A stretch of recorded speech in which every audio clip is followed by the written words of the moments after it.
Hurricane season is here, and the ABC News 4 Storm Tracker team is working for you to make sure you're ready for the storm.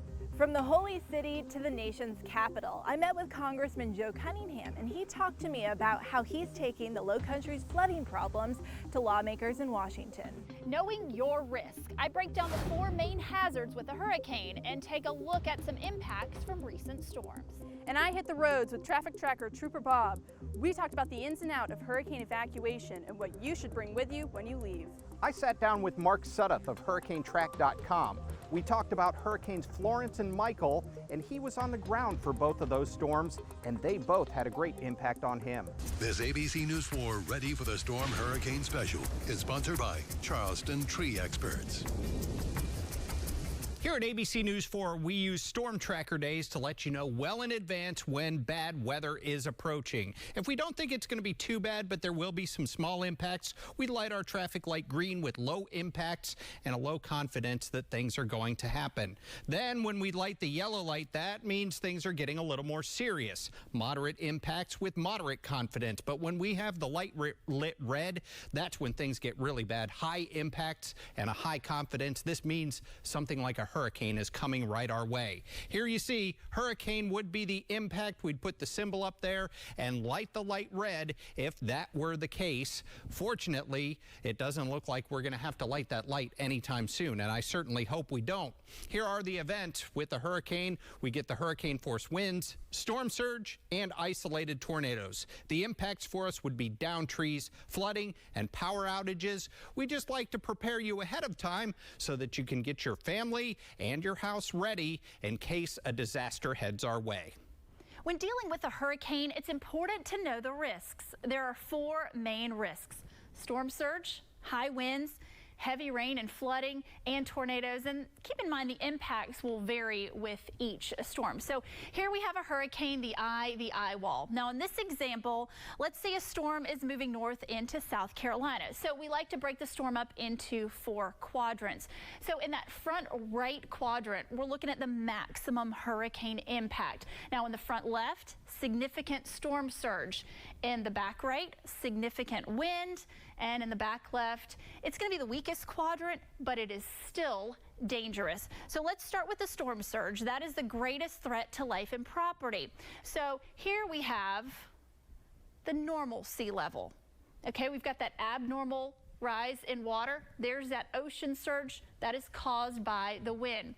So just to kind of give you an example, this would be a 3-foot surge. So we're looking at minor beach flooding, but notice with a 6-feet storm surge, definitely by a 12-feet storm surge, again, we're seeing water covering the homes. Now here is video of Surf City when Hurricane Florence, which was a Cat 1, made landfall. Surf City is north of Wilmington, North Carolina, where landfall occurred, and they got about a 7-foot storm surge here.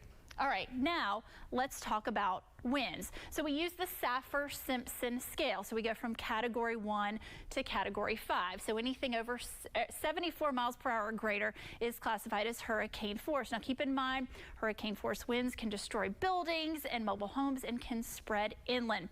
Now here is video from Mexico Beach when Hurricane Michael made landfall as a category 5. Check out these winds, more than likely 150 miles per hour or greater. Look at that roof just being peeled off of Toucan's restaurant in Mexico Beach. All right, so our next threat is going to be heavy rain and inland flooding. So this is going to be a major threat for, again, those inland. So the amounts depend on the speed and the size of the storm. So keep in mind, slower, larger storms produce more rain. And of course, flash flooding can lead to river flooding. So here's a video of flooding with Hurricane Florence. Now check out how flooded it is there in the Riverwalk in Conway. Now tornadoes are last risk. Again, they're embedded in the rain bands or the eye wall. They're going to be relatively weak and short-lived. Now with Irma, we had 4 confirmed tornadoes in Charleston County, 1 in Mount Pleasant, 1 on James Island, 1 on Johns Island, and 1 near Joint Beach, Charleston. Now here is a video of a water spout captured by one of our photographers during our Irma coverage. This was just off of IOP. And now that you know the risks, hopefully you'll be a little more prepared this hurricane season. Knowing your risk is only half the battle. You also have to have a plan for you and your family. Storm Tracker meteorologist Jennifer Collins sat down with Traffic Tracker Trooper Bob. She talked with him about what you need to know if you have to evacuate. As many of you know, I'm new to the Lowcountry, so I'm preparing right along with you for this hurricane season. I decided to sit down with our traffic tracker, Trooper Bob, to personalize an evacuation plan that could be helpful to you.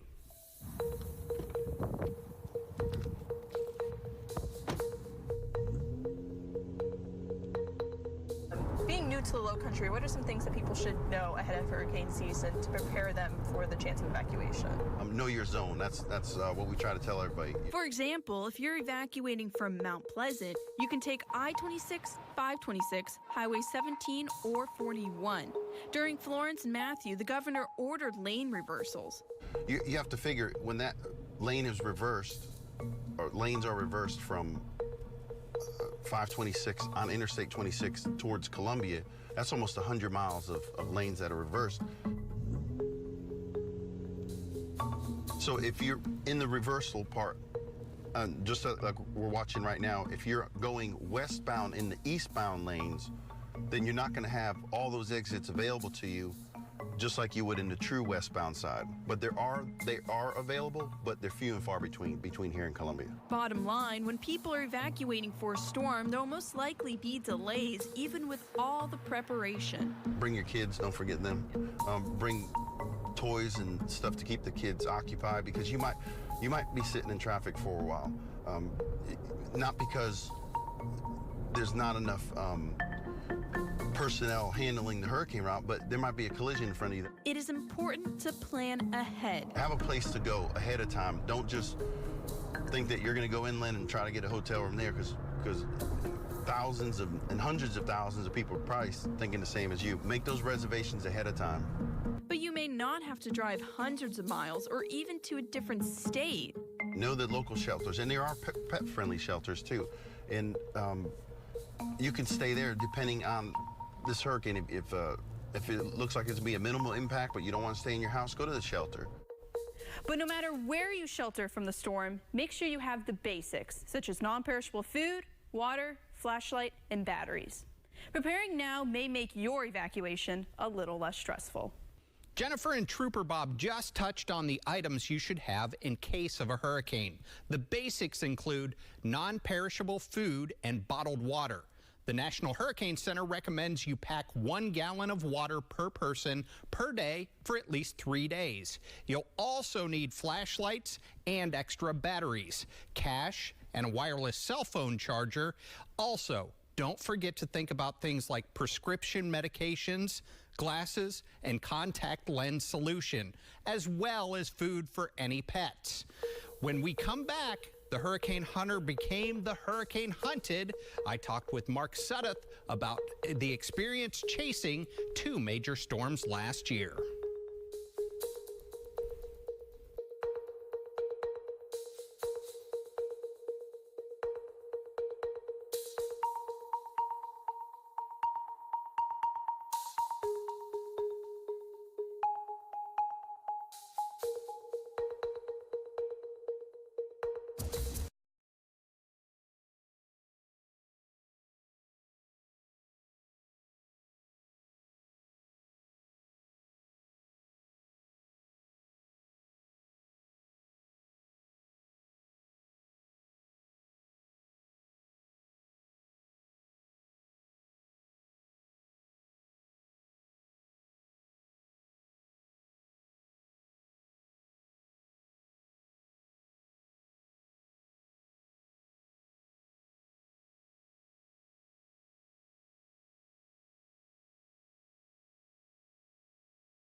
Charley in 2004.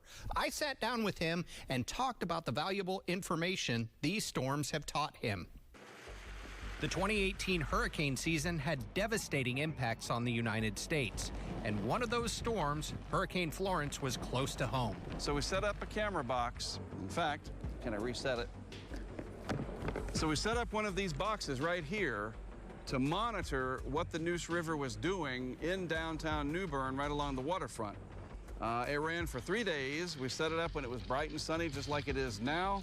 And then it ran all the way through past landfall, plus about 20 hours. So we captured the entire event, which was very helpful to be able to see the surge coming in real time. The cameras were rolling as the first Category 5 hurricane to make landfall in the United States in nearly 30 years occurred. Michael, another example of that rapid intensification. But here's the thing about Michael.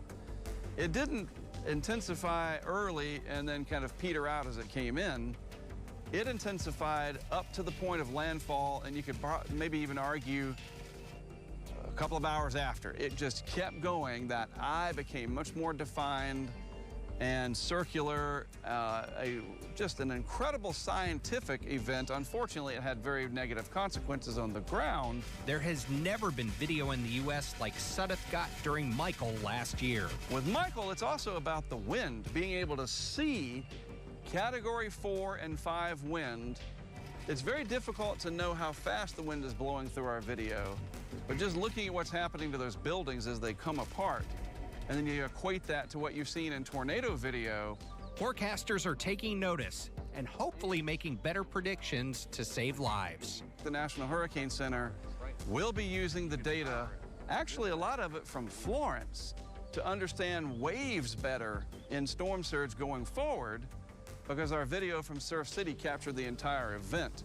Sudduth has a drive and a passion to keep people safe. I'm very excited about that. If we get another Michael, not if, but when, we're going to throw more meteorological equipment at it than ever before. We've certainly done well with our camera systems. We have more of those than we could probably ever set out. Now we need to focus more on the meteorological equipment to capture the mathematical data that will go with the visual data. The problem is securing weather instruments and hurricane-force winds. So we found this device that we can attach to the concrete railing of bridges and overpasses. People call them Jersey walls or K-rails or whatever. And now, while we don't know for sure that they'll hold up in 150, 160 mile per hour wind, they're pretty good at holding on to highway signs, etc. That's what they're used for normally. On interstates, when people are going by in semis all the time, 70, 80 miles per hour, the wind blast comes off. After coming face to face with Florence and Michael, Sudduth decided to release a documentary about his experiences. He told me it's something he's done multiple times after a significant hurricane season. But this documentary about the 2018 season was different from all the others. Sudduth's film is now available on Amazon Prime Video and has reached people across the country. It is remarkable the positive feedback from people that either have never been in a hurricane and they don't even live near the coast, to those that were directly affected, to see something that was just facts. Here's what it is from our perspective. It's called Tracking the Hurricanes. That's the series, and that's what it is. Sudduth says he's proud of the final product. He wants as many people to see it as possible so they truly know what they're up against when a major hurricane rolls through. His team wanted to set up equipment in the eye of the storm on the Florida Panhandle, but that became too dangerous. The team ultimately had a decision to make. We had about 5 minutes to make up our mind, and we looked at the radar, we looked at everything. All these chasers were headed over to Mexico Beach and into Tyndall Air Force Base area. I'm just like, I can't. I've been in Charley. I know how much that scared me, and this is stronger than Charley. And it's not just a few miles per hour. It's all about how much more energy there is and other factors. And we had 3 vehicles this time that we would have had to get out there in it. 6 people, just not going to do it. Live to see another day. He stands by his decision today, saying sometimes you have to choose safety over getting the best shot. When we come back, we're talking flooding. Storm Tracker meteorologist Emily Gracie spoke with local politicians about how they're addressing that problem.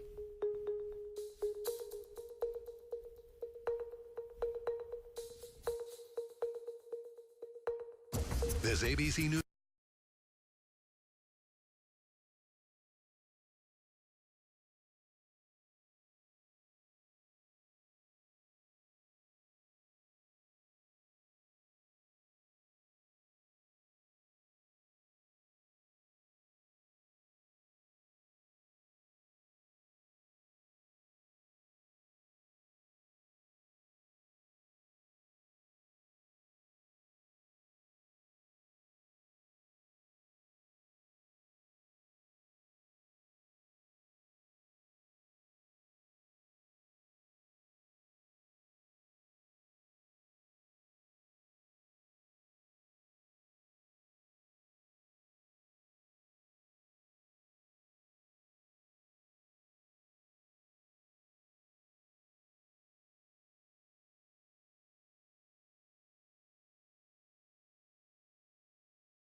So how prepared are we for the next flooding event?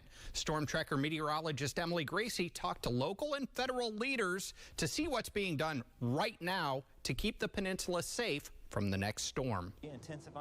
Congressman Joe Cunningham knows it all too well. Recognizing that it can be flooded for a third of the year, Holy City streets can go from dry to flooded in an instant, and the problem is only getting worse. We're seeing flooding in areas that 10 years ago we didn't see flooding. The medical district downtown is particularly vulnerable. It's a huge area where we're most susceptible. I mean, you know, during the case of a life-threatening emergency, you know, ambulances have to get down to our medical district. People have to be able to drive down to our medical district. So to have you know, an area like this that's most prone to flooding is a huge, huge issue. His goal is to bring awareness of the issue to Washington. So we're doing what we can on the federal level to help alleviate some of that flooding. Mayor John Tecklenburg says the city is turning the tide in an ongoing flood fight.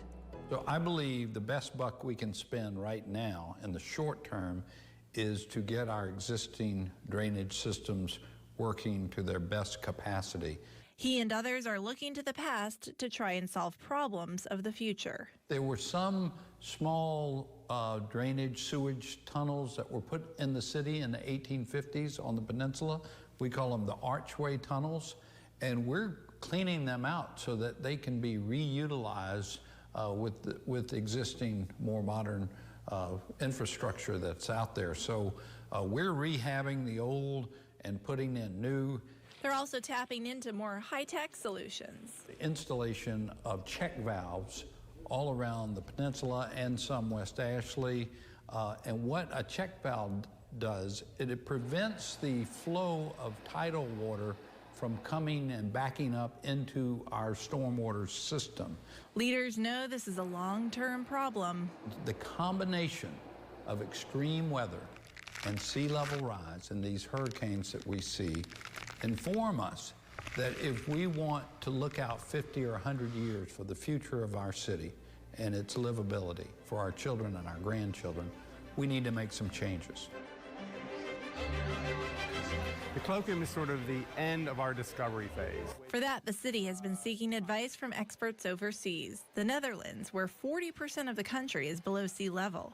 Winslow Hasty works with the historic Charleston Foundation. He says we need to change the way we think about water. Really, there's been a paradigm shift in the Netherlands because they understand that with the rising seas and the increasing storms, that you really can't wall yourself off or pump out all the water. And so you have to learn to live with water. Not only have the Dutch lived with water, they've used it. In one case, building a river along with a flood of new opportunities. What they did was, though, in that effort, they created more waterfront property, and which then, of course, it becomes a more valuable land and more attractive for development. In the meantime, the mayor is hopeful we are increasingly prepared for an upcoming hurricane season. Do you think we're more prepared now for flooding than we were 3 or 4 years ago? Absolutely, absolutely. The final design recommendations from the Dutch Dialogues team will be presented on September 26th.